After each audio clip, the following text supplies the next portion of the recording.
النجمة اللي ازدادت نجوميتها أكتر وأكتر في عام 2009 هي النجمة الجميلة المتميزة إلهام شاهين، اللي برعت في كل حاجة في سينما وتلفزيون ومسرح.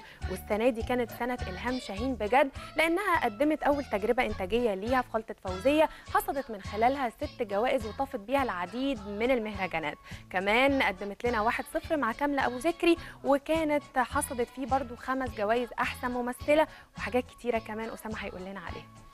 إلهام شاهين يا نانسي فنانة متألقة، فنانة فعلا موهوبة بشهادة النقاد وطبعا كمان الجمهور. عودتنا دايما إنها تقدم أعمال جديدة ومختلفة، زي ما قالت نانسي قدمت السنة دي عملين سينمائيين حصدوا العديد من الجوائز، وكمان في التلفزيون عودتنا على أعمال مختلفة وأعمال متميزة السنة دي علشان ماليش غيرك مع الفنان رياض الخولي.